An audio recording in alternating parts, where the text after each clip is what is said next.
and coverage in key communities while terrestrial infrastructure is restored. Installation of solar-powered hubs that can support Wi-Fi access and device charging for residents, enhancing community resilience and access to communication channels during restoration period. We all know how important communication is in a time like this. There are people who still have not been able to make contact with their families, their loved ones, their friends, and road access is still impossible. So you can imagine the deep, deep sense of worry that is widespread across Jamaica. Some good news. All three international airports are now open for relief supplies. We are expecting 9 flights. Cayman was the first this morning. Thank you again. And we expect 9 relief flights into Norman Manley. We expect 2 into Ian Fleming through American Airlines. And we also expect 2 into Montego Bay this afternoon with the operators of the airport, GAP, sending from Mexico 2 cargo jets with supplies and also, obviously, technical support for the airport. Better news, if we can call it that. Norman Manley International resumed operations this morning for commercial passenger, and we have 1, 2, 3, 4, 5, 6, 7, 8, 9, 10 flights in and out of Jamaica today. We have Cayman Airways, Aerojet, American, 2 flights, Caribbean, Copa, Air Canada, JetBlue, Cayman. So Cayman would have 3 actually, and Copa would have 2. That's arrivals. And of course, those same flights will depart. So Norman Manley is back up for all intents and purposes and will continue. I'm expecting that Ian Fleming will also accommodate flights today, both relief and passenger flights. And as we know, the Montego Bay Airport is receiving relief, and I'm expecting to announce in a matter of hours the commercial operations limited to restart tomorrow. As I said before, in terms of the Montego Bay Airport, you have 2 terminals. Terminals with gates 1 to 7 had some roof damage and flood damage. So we will take those out of service and use 8 to 19, which should be more than sufficient based on the fact that we don't expect a large influx of flights outside of relief and obviously limited flights to come into Jamaica. So let's see what else I can give you. The regular airdromes have some damage, but will be reopened. Telecommunications, very important. As of the 29th, Flow's telecommunication infrastructure is demonstrating resilience and readiness. Mobile emergency service, over 67,000 unique subscribers have utilized Starlink. SMS emergency service is available in the last 2 days. 30% of sites are operational island-wide. Urban areas showing better performance. Kingston 65%, St. Thomas 75%, St. Andrew 63%. And top mobile sites, 274 are up, 520 are down, which means 35% are up. The JUTC rolled out 175 buses this morning in the Kingston metropolitan area, Spanish Town and Portmore. Those buses are going to stay on the routes, the rural routes, West Rural and East Rural. The road conditions and damage are bad, so we're unable to get into those areas. And the Rural Express, JUTC Rural Express, will discontinue the Negril service until obviously access is accessible. I think it's important, Minister Dixon, that going forward on a daily basis we indicate to Jamaica which roads are open so people don't go trying to get to their loved ones and have to turn back. So I know work is being done, but it's important that we give that information on a regular basis so persons don't head out without being able to reach to their final destination with food and their loved one. As you said, the harbor master has given the go-ahead to reopen, and of course, we're just waiting on the wharfs to do their checks to make sure that all is okay with that. There was a update from Digicel.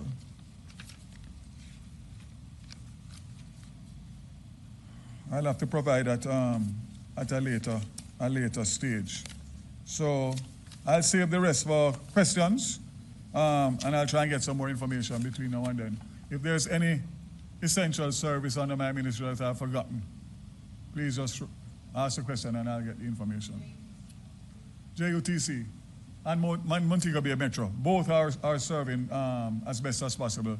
Obviously, Montego Bay St. James got a bad hit as well, so it will be limited service. But for JUTC, and we will be providing JUTC for relief efforts to go for families who want to get down there. Aunt Edna's is cozy, you thought. But then you found a room with more room on Kayak. Browse hotels, track prices, take space. Search and compare holiday travel with Kayak. So let me just say that I ask everybody, every single citizen of Jamaica to make time. 5 minutes, 10 minutes, 15 minutes, an hour to just dedicate some prayers for those. Thank you. Thank you very much, Minister Vaz. You've heard the situation with telecoms and know that we know there are many people who are trying to reach their loved ones by phone and are not getting through. And so it's a priority for us to get some more avenues for telecommunication between family members. And I'll tell you, I remember Hurricane Ivan. My mother was in Cayman. My grandfather was in Cayman. I didn't hear from them for days. I was a wreck. So I know there are so many people in Jamaica, all over the world, that I know your heart is breaking because you've not heard from your families. And so please know that the government is doing everything we can to get to them. And that's why our soldiers, and they were working with regular civilians, just came out and said, we want to help. And they're going by foot, trying to clear the roadways. And so we are going to get to them. We're going to get to every community. It may take a little time, but we're going to do it as quickly as we can and get aid and food to all those who need it. All right, I'm going to give you a quick update on education. I mean, a lot of people have asked about schools. In the areas that were not badly affected, we're in Kingston, and when you drive around Kingston, you see some fallen trees, but it's not bad at all. That's not the case in other parts. So where we know that schools can resume, we will be doing so on Monday. But a lot of our schools do not have electricity and they do not have water, even in places that weren't as badly affected. And so we're doing the assessments and we are looking at an emergency plan. I've asked Senator Marlon Morgan to work primarily on this emergency plan because we're going to have a plan for children in Westmoreland, in Hanover, in St. Elizabeth, and in St. James. And so we are working through that and at the appropriate time. Right now, it's about getting food to individuals. It's about getting those who may be injured assistance. It is not the time really for those concerns, but we are starting to think about it and we will give you updates at the appropriate time. I know we have some other ministers who should be reporting. They are out in the field. They're on their way here. We have Minister Samuda, who is going to come and speak about the water situation and also some updates on some discussions with the private sector around mobilizing food that is already in Jamaica, and he's on his way here. We also have coming to join us, we should be having Minister Morgan, who will give you a further update on roads. And we have, oh, you're here. Okay, so you can go next. I didn't see you walk in the room, so. All right, so we are going to go into the update on roads, and then we have Minister Samuja just walked in from his meeting with the private sector. Thank you for being here, ministers. So we're going to go in that order. Minister Morgan, you will come now, and then we'll have Minister Samuda give his update. And then after that, we are going to have Minister Wheatley, who will be talking through some concerns we're having online with a lot of scamming happening. And so we do have to address it here this morning. And then we'll close with Minister Mackenzie's update from the Office of Disaster Preparedness and Emergency Management. But before that one, we also have been getting a lot of questions about the CAT bond. This administration did quite a great job, Minister Williams, in trying to build in some resilience into our economy. And we are going to have to get an update from you. I don't know if you want to come now. Would you like to come now on the CAT bond? Yes, I know. The Cayman team is going to have to leave, and so you may see some activity. They do have to get back to the airport to leave. All right, so I'm going to have Minister Morgan, and then we can continue with the rest of the press conference. Minister Morgan?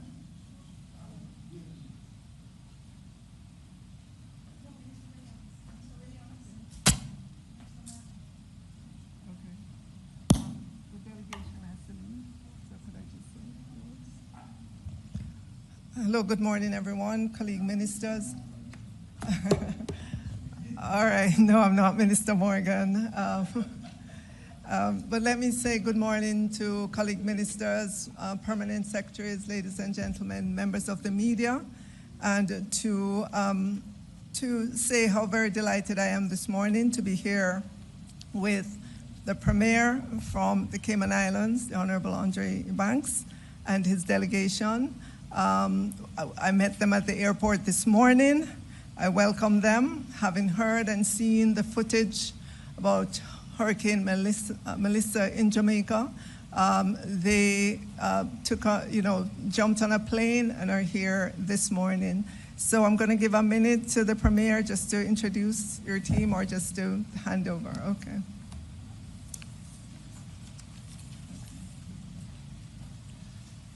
Good morning, Jamaica, and good morning to our folks in Cayman. I know that your country needs vital ministerial updates, so I'm going to make this very brief. From our standpoint, the Cayman Islands has a deep heritage and history with Jamaica. As Mr. Vaz had mentioned, and as you also have mentioned, we have had our own experience with Hurricane Ivan, and Jamaica was there for Cayman. So we pushed aside our usual state business and got on the first flight that we could to pledge our support. We have brought over an initial round of about US 200,000 of key essential supplies. We also have pledged, and I've written a letter signed by myself to your Prime Minister of about US 1.2 million of goods that we will have, essential supplies and resources that we will have shipped directly to Jamaica. So just know, on behalf of myself and the government, ministers who are here, Minister J.E. Banks, Minister Nick DaCosta, and the leader of the opposition, Cayman stands with Jamaica. Thank you. We'll have a host of other colleagues and friends that will come in the coming days and weeks, but God bless you all. God is in control. Thank you. That was not expected, but thank you. Just to note, if we're leaving, can we go on this side, please, so we're not blocking the cameras that are right ahead? Thank you. Bye. So thank you very much, Cayman. And I should note at this point, since we have acknowledged Cayman, there are many governments around the world that are offering support to us. We've gotten support from the US government, we've gotten support from the EU, from the UK. All of our Caribbean brothers and sisters have pledged support. I know Trinidad, last night we were on the phone with them and they have a shipment coming to Jamaica. Many other entities around the world have pledged their support, and we are so grateful to all of them for that support. Okay, and now we go to Minister Morgan. Minister Morgan, it is your time. Jamaica wants to know about what's going on the roads.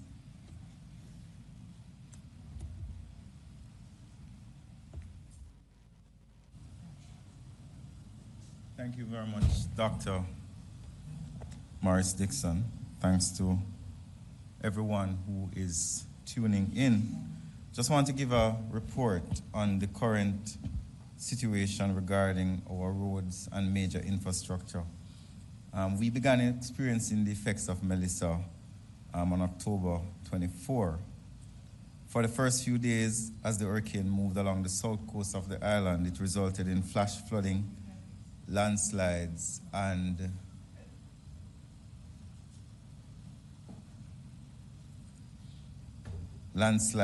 block drains in several parishes, especially in eastern and in central parishes. On October 27, the hurricane made landfall along the western coast of Jamaica, resulting in a significant damage to roads and other infrastructure, particularly on the western parts of the island, Westmoreland and South St. Elizabeth, South Manchester, and in some places in Clarendon. It also had serious impacts in Trelawney, Hanover, St. James, and St. Anne. Based on the reports received up to early this morning, more than 151 roads have been reported affected island-wide. Of this amount, 134 are still blocked. We have fully cleared 11 roads, and we have partially cleared to single lane 41 roads, and we continue to work on 82. So let me repeat that. 151 roads are affected. 134 were blocked or are still blocked to some extent. And we have cleared 11 fully, and 41 are single lane, while we're still working on 82. Now, based on our mandate at the National Works Agency, our central role is the immediate activation of our various parish offices to mobilize equipment and personnel to clear blocked roads and restore access to communities. Primary consideration has to be given, based on our mandate, to corridors which include health facilities such as hospitals and clinics and health centers, airports and seaports. And I'll speak about airports. One of the first things that we did on the night that the hurricane left was to send a team along with the JDF. The team included the CEO of the National Works Agency at 11:30 in the night to examine the Palisados Road so that we could demonstrate that the road was safe for the opening of the airport. So that's one of the things that we did immediately in the aftermath of the hurricane. So we have to give access to shelters. We have to work with the Jamaica Public Service Company to give access to power lines and so on. But we also have to wait on the Jamaica Public Service Company to tell us that this line is no longer live and we can clear it.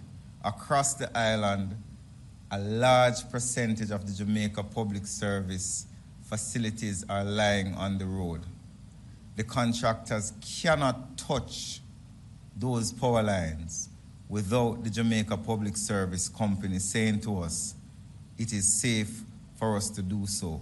So we have a very close relationship with the Jamaica Public Service Company. So many persons would be calling and saying, the NWA tractor is sitting there waiting.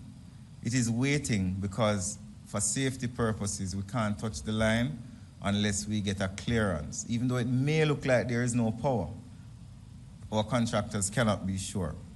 We have to provide access to cell towers to ensure that Jamaicans have access to telephony. We have to provide access to major road corridors. For example, this morning, we are working on the North Coast Highway, where there are several areas, particularly near Pear Tree Bottom, where there is silting on the road. There's also a boat, a large boat, that is across the road on the North-South Highway that we're working to clear. We have to examine major infrastructure, such as bridges. We have to look at the Sandy Gully Bridge to make sure that it is ready to take heavy traffic again. We have to look at the Maypen Bridge, the Yallas Bridge, all of these things. And not only do we have to look at the bridges, but we also have to work in collaboration with NWC, because a lot of the bridges also carry important utilities such as water line, on them. So it's a collaborative approach with the government. We've secured partnership with our partners, including construction contractors, major contractors such as China Harbour Engineering, and other grade 1 contractors such as S&G and others. I won't name all of them, who have capital works taking place. For example, S&G is working in Portmore to help clear the roads in Portmore.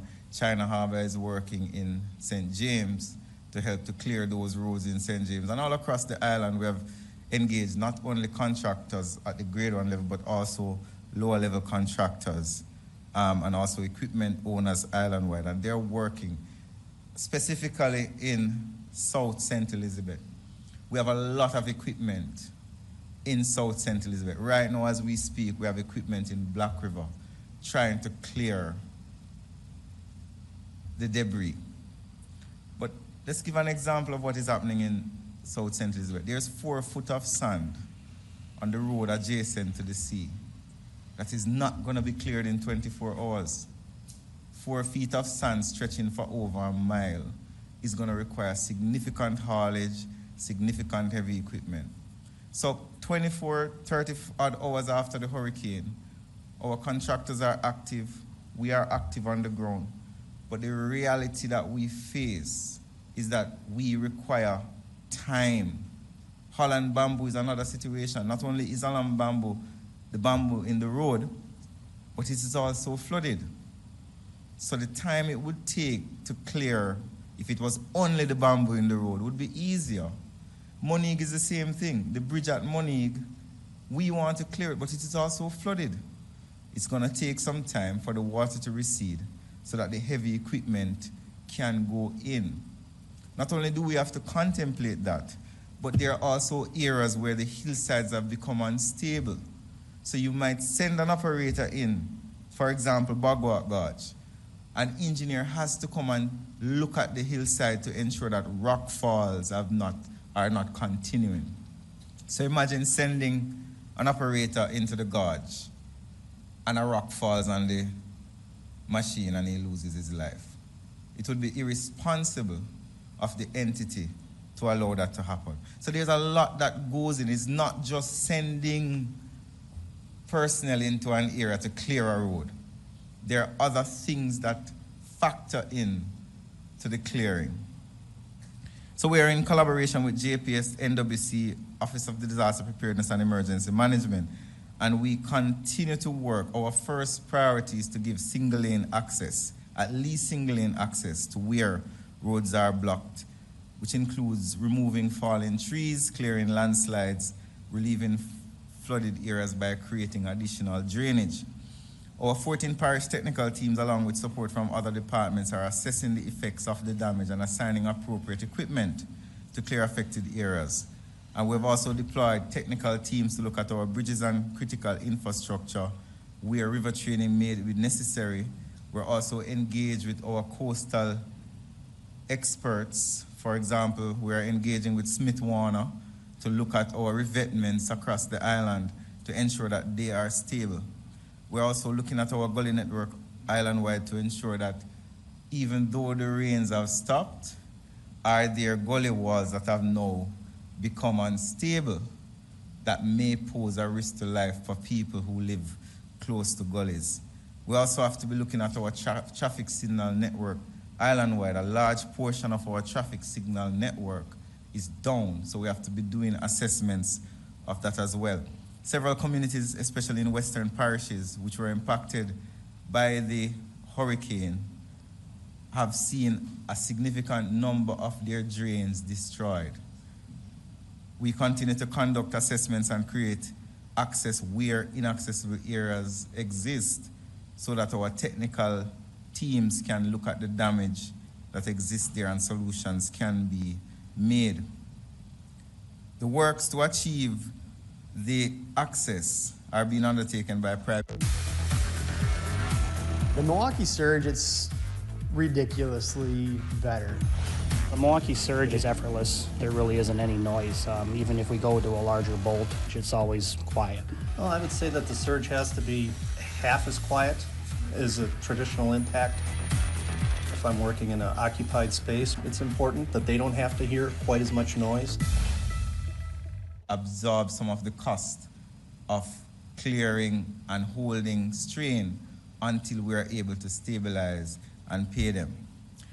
24 hours to 30 odd hours after the event, we are still clearing roads and restoring access island-wide, and hence we are not able to provide a full cost as yet as to what the impact has been.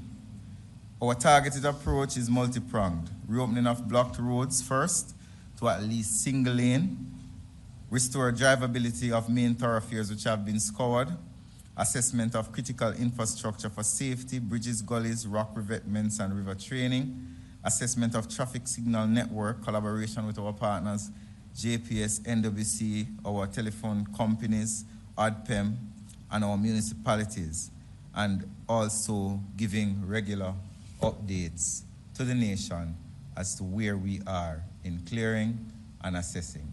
Thank you very much, Minister Dr. Dana Morris-Dixon. Thank you. I know your teams are out there. I've seen them, and I know they're definitely working in the most damaged areas also. We're going to now have the update on the water situation, and we have our Minister of Water, Environment, and Climate Change who will now give his update on that, on other things too. Thank you, Minister Dixon, colleague ministers, heads of agencies, PSs, members of the media, members of the public who are watching and listening. Just over 30 hours post the all clear being given, NWC has the following updates as it relates to their supplies. The Mona and Hermitage systems are currently operating via generator, so you would note that you're getting sporadic supply as opposed to no supply in those areas. The Tullow Springs, which is the third major system that supplies southern St. Andrew and certainly sections of Kingston, is operating with full JPS supply, but is impacted by some turbidity. That seems to be settling now, so we are able to increase the volume of water coming from that system. We are also pulling some supply from wells in St. Catherine with the use of generator and connecting from private sources into our systems. So Kingston and St. Andrew, it would be fair to say that outside of the hilly interior, being East Rural St. Andrew and West Rural St. Andrew, are at minimum getting sporadic supply. The hilly interior is obviously impacted by pumps which need energy, and that is being worked through with JPS. We expect to be able to return most of Red Hills and Stony Hill sections that are supplied by pumps with supply by this evening. So Kingston and St. Andrew generally is doing okay. St. Thomas had some electrical problems from damage during the storm. Those are being resolved now, and it's expected that St. Thomas's pumping systems will be up before the end of the day. The larger issue that we face, as you can imagine, is in Western Jamaica. I'll start first with the Northwest. Something that we hadn't contemplated or certainly had hoped wouldn't happen has indeed occurred. The Great River water system is on the boundary of St. James and Hanover. Its intake pipes were dislodged and washed away in the storm. The Great River water system serves just under about 35 to 40% of St. James and most of Hanover up to about Logwood. So you understand the disruption that this will indeed cause. Contractors have already been mobilized. The pipes are already on site. We expect work to commence within another hour as the assessments are now complete. We have been working with NWA. There will be a temporary intake installed which will cause some traffic disruption, and the longer term work will take about 6 weeks. But we expect to complete the temporary reconnection by Sunday evening. That will allow us to pump pretty much for 70% of Hanover and 35 to 40% of St. James. I think that's important for residents there to note. We do have a generator on site at this water treatment plant, so as soon as we're able to pull water into that facility, that will help. The Martha Brae system, which tends to be the next largest system supporting approximately 50% of northern Trelawney and about 50% of St. James, especially the Montego Bay metropolitan area, is being impacted by turbidity of the Martha Brae River. With where that is now, we expect that to significantly reduce over the next 36 hours. We do have generator on site. We will be able to pump water into homes immediately after turbidity subsides within that 36-hour period. Now, important to note, and this is something that happens all the time in St. James. St. James pulling from one source is perhaps an unfortunate way that we designed this water system some 40, 50 years ago. It takes a while to backfill the lines. So every time there's a break on the line in anywhere near Iberia Star or any of Coral Gardens where there tends to be line breaks, which is why we're replacing that line, it takes approximately 1 week to backfill those lines. We pump from the Martha Brae to the terminal reservoir in the center of Montego Bay and to backfill the lines right throughout the hilly interior of St. James, 1 week. We expect to start pumping within 36 hours.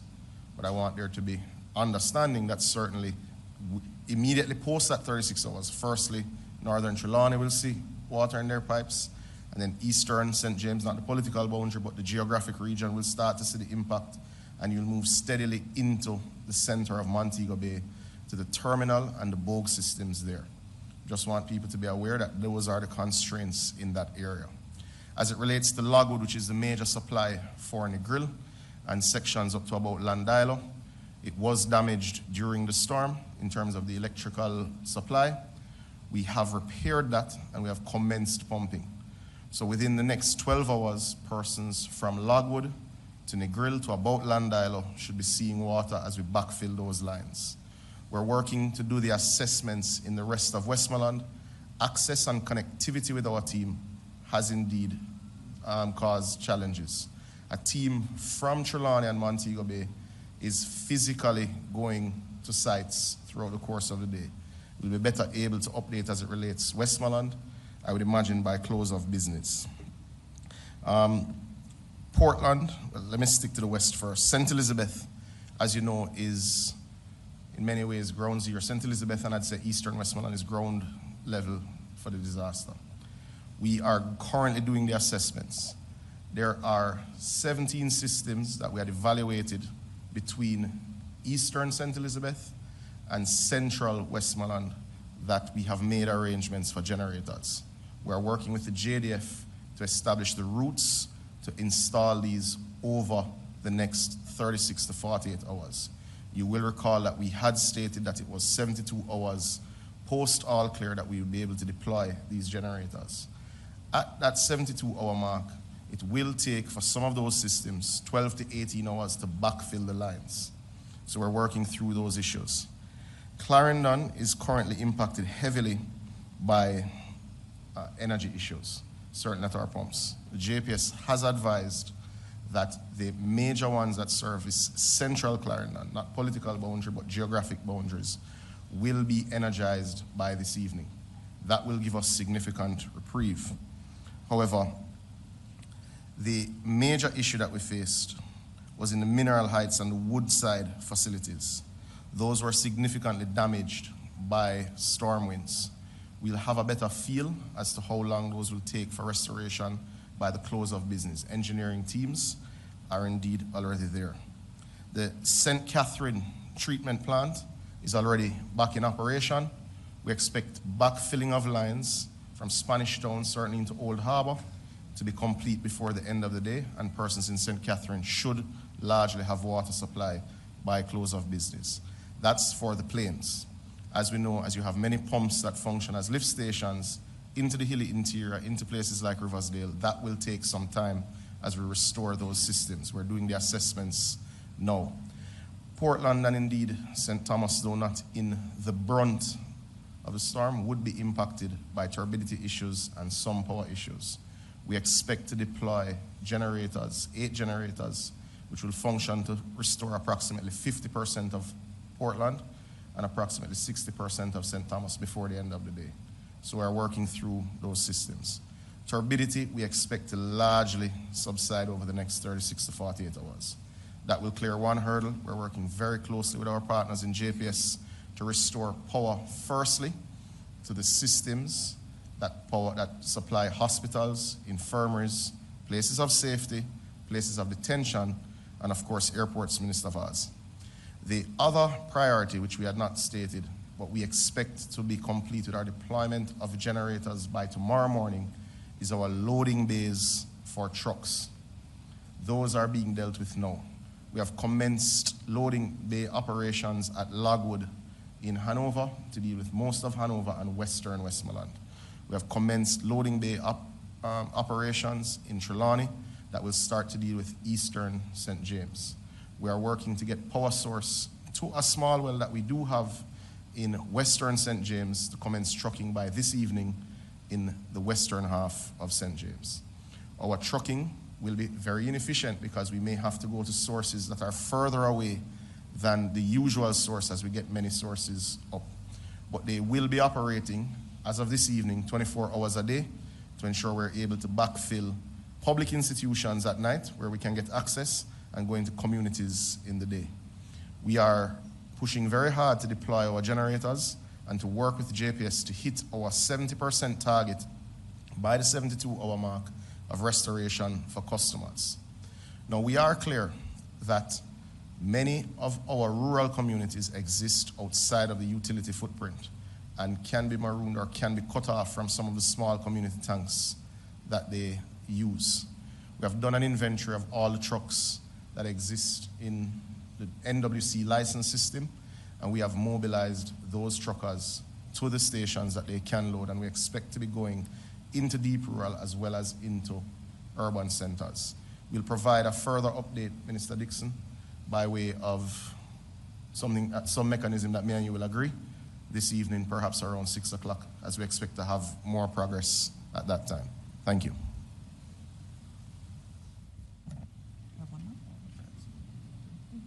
Yes, he's going to update on the private sector meeting that I had said earlier.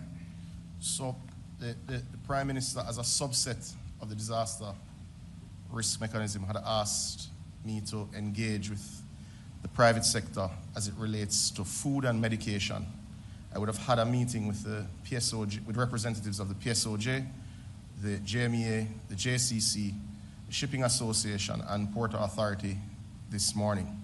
We have looked at their current capacity on the ground. They're doing their internal assessments in terms of what they'll be able to contribute. They've formally engaged many of their suppliers for them internationally to also make donations, since they've benefited so well over decades in Jamaica. And we have formed a joint working group that will look at the distribution mechanism for over 200,000 packages over the next 10 to 21 days. That is the assessment of what we will need urgently to many of our affected communities. Now, this distribution mechanism will not be a one-size-fits-all. One of the things that we're doing throughout the course of the day and working with the JDF to do is we're assessing stores that exist in the areas worst affected that are standing and are able to operate and have stock and can be restocked because the roads are close to those areas. So in those areas where stores exist and have stock and are able to function, we'll be initiating a voucher system as soon as it's possible because we don't need to mobilize physical goods to go there.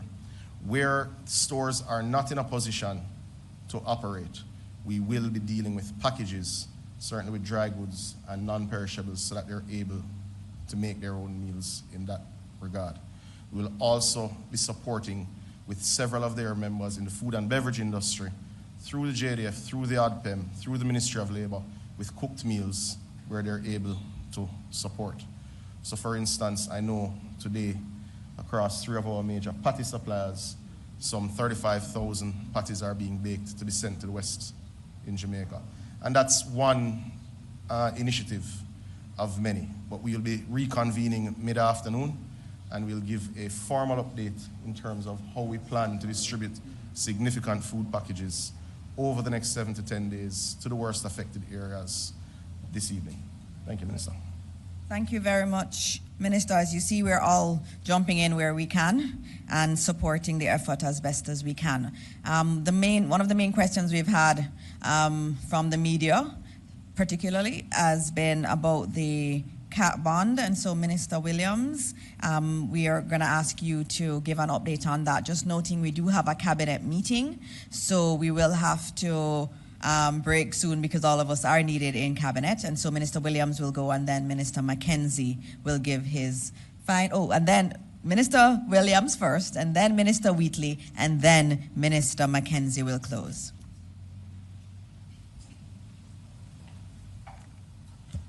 Good morning again, everyone.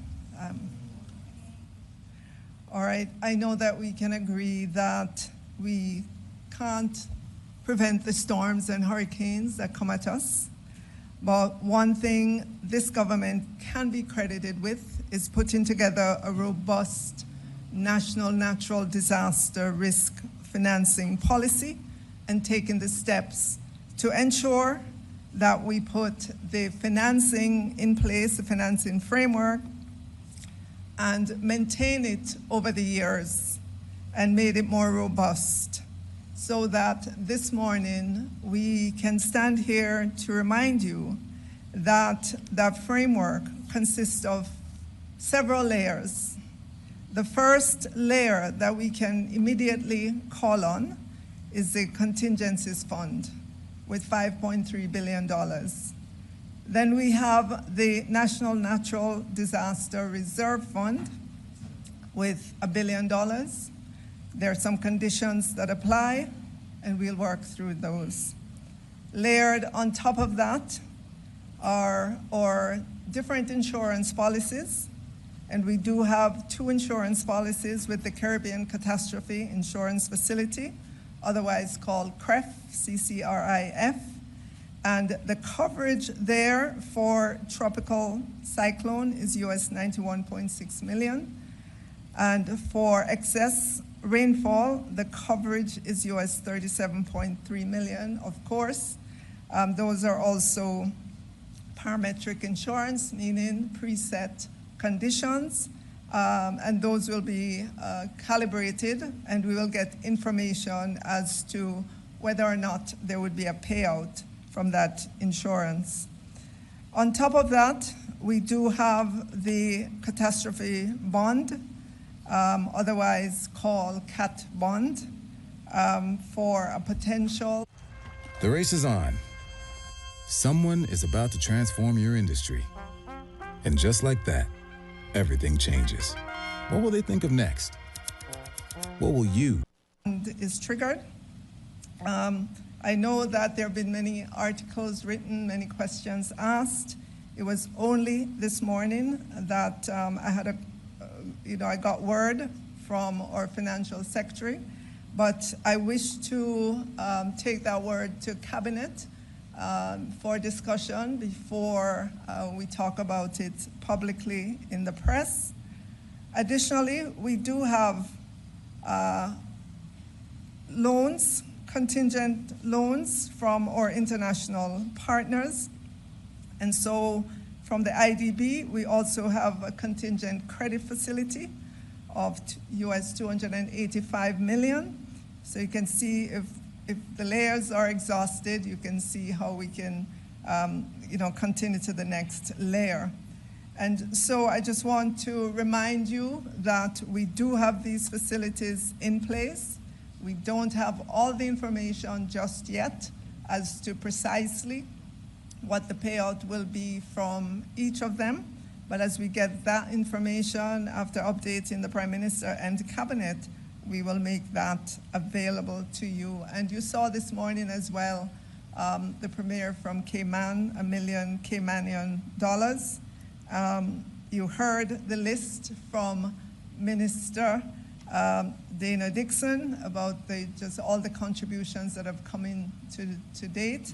And so I know as the world looks on and they get more information about just the devastation that we faced, that we will continue to see our neighbors, not only in the Caribbean, but across the world, rally to our assistance. So that would be my update, Minister. Thank you so much. Thank you, Minister Williams. So we now have Minister Wheatley. This is your first time with me. Good. And you have a very sobering update for us. So thank you, Minister, for being here. Thank you very much, Minister. Good morning, everyone. While Jamaica and the government tries to deal with the aftermath of Hurricane Melissa, we have some unscrupulous players, not necessarily within Jamaica, but worldwide, trying to take disadvantage of the situation. The Jamaica Cyber Incident Response Team, Jamaica CERT, is issuing an urgent alert to the public in Jamaica and worldwide regarding the emergence of fraudulent websites attempting to exploit generosity in the wake of Hurricane Melissa. Jamaica CERT's monitoring systems have detected multiple suspicious domains currently under development that appears designed to divert hurricane relief donations away from legitimate channels. In fact, up to last night, we identified 8 such sites, and just now it has been updated to 28 sites that are attempting to divert contributions, donations from legitimate sources. These malicious actors are creating fake websites with names deliberately similar to Jamaica's official donation portals.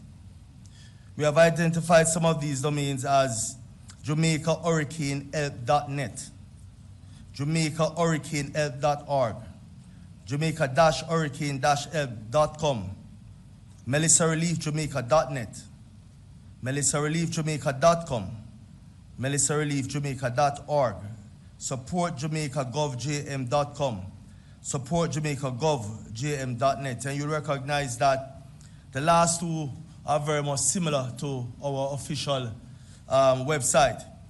The main difference is that all of our websites, our official website ends with .gov.jm.com.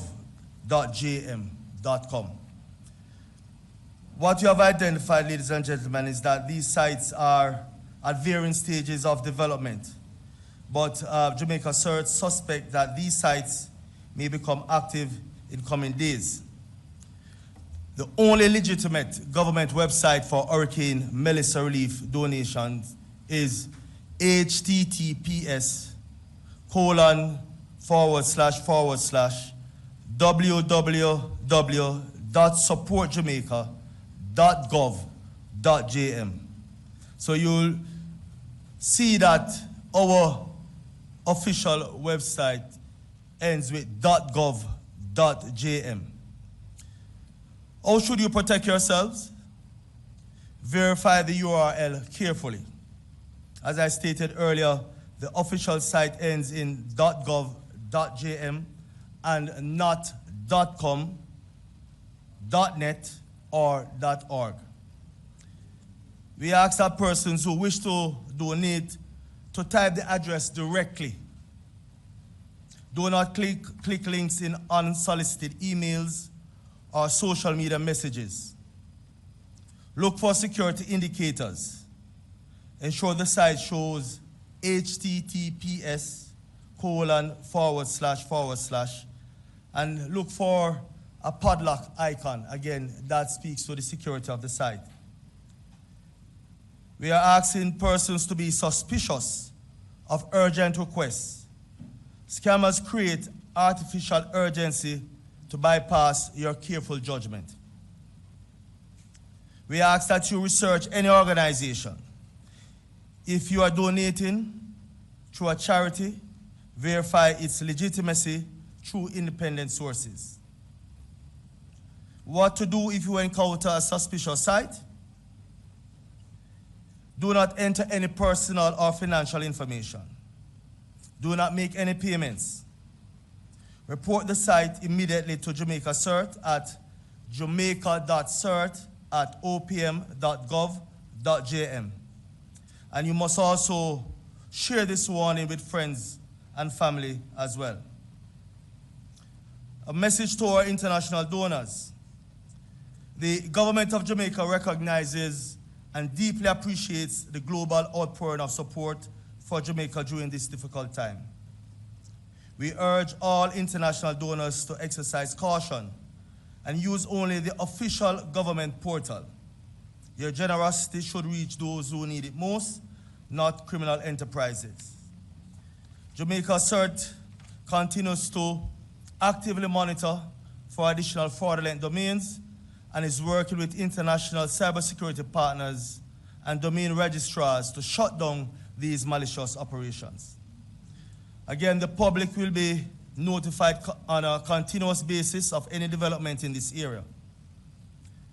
Ladies and gentlemen, Jamaica, Hurricane Melissa has caused significant damage across Jamaica, and the need for legitimate assistance is real and urgent. By staying vigilant against these scams, we can ensure that charitable donations reach the Jamaican people who desperately need support. Thank you, Minister. You heard it. There are people out there trying to get money via nefarious means, and you have to, that's why we created the .gov.jm extension, because we know that we need to be able to say that something is legitimately the government of Jamaica. There are some other legitimate sites that are out there, some very important organizations. Please do your research before you use any of them. If you're looking for the official government of Jamaica site, it is supportjamaica.gov.jm, and so many people, there have been thousands of people already on that site giving contributions from around the world, and we thank all of them. And we've been joined by Minister Grange, who has said that she is doing some work in terms of mobilizing to support from the entertainment sector, and we know she's very good at that, and we're going to need all of that support going forward. And so you'll be hearing more on the initiatives coming out of the Ministry of Culture and Entertainment and Gender and Sports as they support the effort to get the donations in and to support the communities that are in need. And so our last presenter this morning, and we do have to go to Cabinet, is Minister Mackenzie. Minister Mackenzie is our Deputy Chair of the National Disaster Risk Council, and he'll give you his official update. Thank you, Minister, colleagues, permanent secretaries, members of the media, ladies and gentlemen. I will be very brief because most of the updates that are probably critical to the concerns of many Jamaicans have been addressed by Minister Vaz, Minister Morgan, and Minister Semuda. And we have had another layer of concerns based on the presentation just made by Minister Wheatley. I just want to quickly give an update on the state of our shelters, and to advise that presently we have 521 shelters which are fully in operation. Now, the numbers in the shelters would have reduced substantially over the last day because many persons who went to the shelter out of precaution have left those facilities and have gone back home. So we are down to about 13,000 persons within shelters. I know we can't speak specifically to the 4 parishes that has been devastated because the communications with those parishes is very difficult. I got a call from the mayor of Black River this morning, and we spoke, and we are making arrangements to get food and water into Slipe and another community in St. Elizabeth that he spoke to me about, and those efforts are presently on the way. Just to advise the country of the 6 most severely impacted parishes: Manchester, St. Elizabeth, Trelawney, and over Westmoreland and St. James. Over 170 communities within these parishes have been moderately or severely affected by flooding, land slippage, and other aspects of Hurricane Melissa.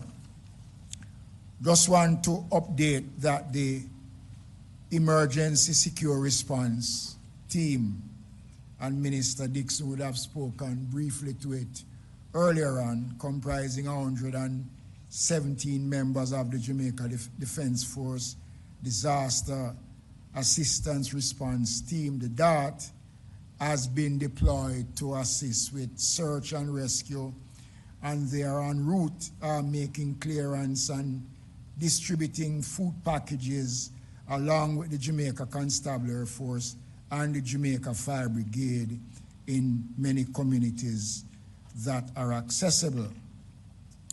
The relief operation continue in collaboration with national and international partners, including World Food Program, UNICEF, SIDEMA, and other such agencies, the Red Cross, the Salvation Army, and thousands of well-thinking Jamaicans. Already, Minister Williams met the Caymanian delegation, and more relief supplies are en route to Jamaica. I just want to close now by saying I spoke yesterday again about the question of the operation of the shelters. And again, social media is making hell out of what the government is doing. There is no truth that as of midday today, all shelters will be closed. That is not true. That is just not true. So the shelters will remain in operation, especially in the parishes that have been severely affected by the passage of the hurricane. We are making arrangements as I speak to get igloos with ice and water and food supplies to these affected areas. Over the next 2 days, a massive relief program between ODPEM, the Ministry of Labor, and our partners will intensify to get relief supplies to the various communities. Later on, I hope we will be able to give a proper update on the number of deaths so far. Again, I've been hearing some stories that I don't want to repeat, and I'm not going to repeat those stories because the police have not confirmed those reports. But what I will say is there has been casualties, and we do anticipate, based on our information, that there'll be more. But I'm asking persons only to respond to the official statement coming out of the ODPEM or from the Minister of Information, who will receive those information and will provide them to the public. So this is just a brief update. We continue to work. We continue to do all we can to ensure that we reach those who are in need. Thank you, Minister. Okay, thank you very much, Minister. So you see there's a lot of work happening, and as I said at the top, the Prime Minister plans to, as long as the weather holds up for him, he will be going to see Westmoreland today and Hanover, and he will continue the flyovers of the interior, so some parts of Clarendon too, and Manchester, and Trelawney we'll also be able to look at. The helicopters are already up, JDF is up. We are actually starting to get food out into the affected areas as best as possible. We will continue to do that. I just need to note there are many international development partners and agencies that are working with us. The World Central Kitchen is one that is doing quite a lot of work. They've done over 100 million food packages around the world last year, and they are on their way to Jamaica. They actually have already started. I know they have a partnership with Island Grill, and they were distributing food already And they came in this morning, Minister Williams is saying, and they're going to do some real good work with us. I know Hart will be working with them, with some of our trainees in the chef area. They did some yesterday, 6,400 meals yesterday, 20,000 today, and 100,000 per day is what they're trying to do. We also have some other partners who are coming in today with helicopters specially designed to deliver food in areas that are cut off. And so we're going to be able to drop food items, even if we cannot get there by road. We're going to drop food items in the affected areas. We are working hard to get food to people and water as is necessary. In terms of other updates that I'll quickly give you before we move on, I just wanted to note that I know there's some persons in Kingston. Vistaprint prints everything to get your brand in front of your fans, like t-shirts, water bottles, and totes, so everyone can gift it, work in it, and take it. Whether it's one of a kind or one for your whole team, if you need it, we print it with 20% off for new customers at Vistaprint.com.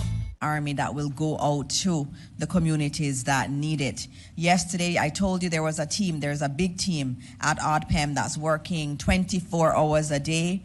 Yesterday, we had some really great Samaritans just show up. Good Samaritans show up. Michelle Smith from Chocolate Dreams, she brought brownies for the team there. Summer Palace delivered special lunch for the team there. Sugar and Spice dropped off cakes for them. I just want to thank Corporate Jamaica that is trying to just support all of the emergency teams that are working. We have a lot more work to do, and we are very grateful for all support that is coming in. I'm going to now move to the questions. I have some questions here. There was one again about bodies. We are hearing reports of dead bodies. We have to confirm them, as I said, the police are going to be working on that. The JDF does have a helicopter that will be going out. We will retrieve whatever bodies there are, but we have to confirm them before we can give you any numbers, and we're actively working to do that right now. I have a question for Minister Morgan. So if you can just join me, Minister Morgan. It is from Emily Shields, and she would like to know about the NWA teams and private contractors. Are they working from St. Elizabeth westward, meaning they won't get to Westmoreland until St. Elizabeth is cleared? Is the NWA team working all over the country? Thank you very much, Dana, for that question. The National Works Agency has engaged contractors in every single parish. Even before, and I want to explain it, at the beginning of the hurricane season, the NWA invites qualified contractors to tell us, do you want to work if there's a disaster?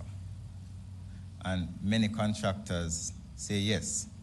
Since the event of Melissa, we again reached out to not only qualified contractors, but anyone who has equipment who is willing to assist us. And we have said to the parish teams, if the person has a backhoe, a front-end loader, an excavator, and there's a need for it, use them. We can deal with the administrative side of it after. So there is absolutely no restriction nationally about the engagement of reputable persons who have equipment and expertise to assist in the recovery. Westmoreland, Hanover, St. James, St. Elizabeth, Trelawney, all parishes across the island. And I want to say to the people in Westmoreland, it goes for you as it goes for Hanover, as it goes for Trelawney, as it goes for Clarendon. Thank you. Everybody. Thank we you are very much. everywhere. NWA is everywhere. There is no area that is being focused on. They are everywhere. I think we have one here. Thank you, Minister. But you could stay because I think they may ask you more questions. Mahiri? Can't hear you.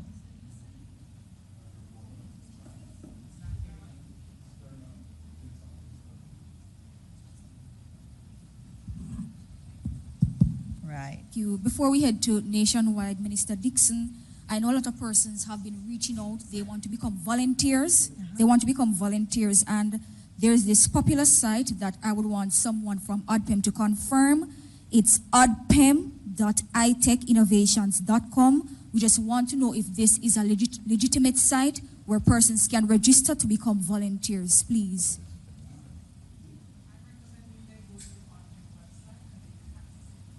All right, they're asking that you go to ODPEM. There's something that sounds weird, but we'll find out. That's Minister Mackenzie. We welcome volunteers. The ODPEM already have they have about over 2,500 volunteers. But that website that you just named is not something that we are familiar with, so I would refer people to go directly to the ODPEM website, okay?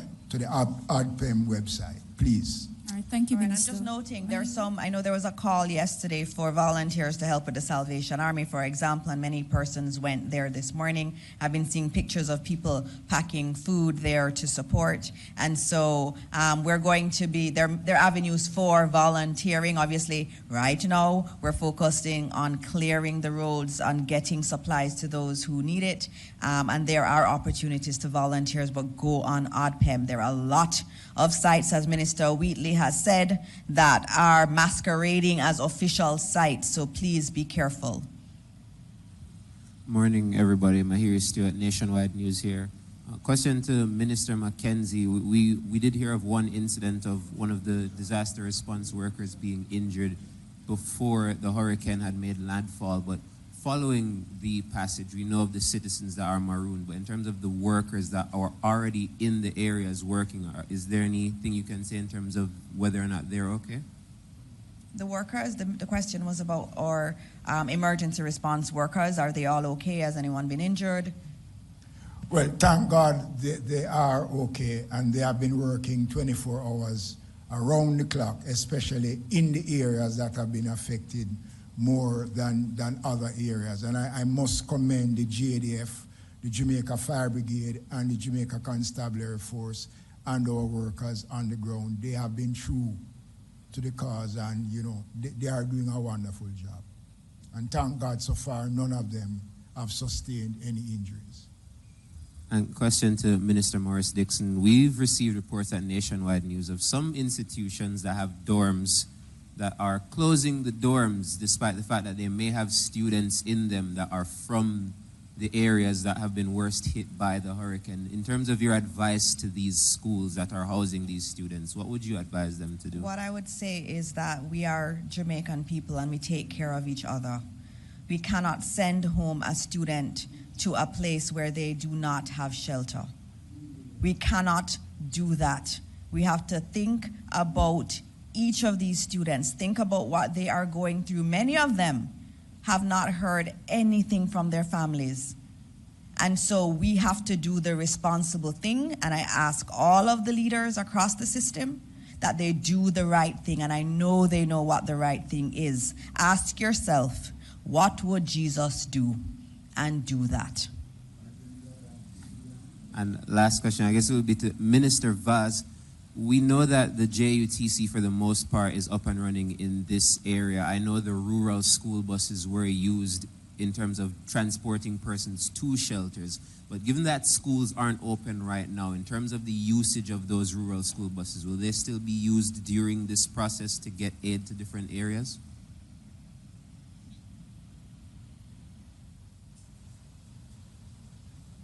At this point, whatever, at this point, whatever is needed will be done. If that becomes a necessity, we will action it. All right. Thank you. I think those are all of the questions. As I said, we do have a cabinet meeting that we need to get to. But again, saying to Jamaica that the government is working really hard. All our emergency teams are out there. The JDF is out there. And what's so amazing is that so many Jamaicans have been going out to help the JDF team. We are trying to get to the areas that have been marooned. We will get there.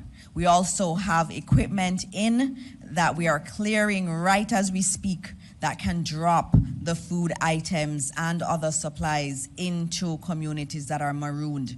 We are going to get to every single Jamaican and give them support. So as we close, we thank you. We will be giving another update tomorrow. Stay tuned for that time, and we will run off to Cabinet. But as always, let's continue to pray for those who are hurting, who are really, really deeply in distress today across Western Jamaica. Let's keep them in prayer, and let's pray for the entire country of Jamaica. Thank you.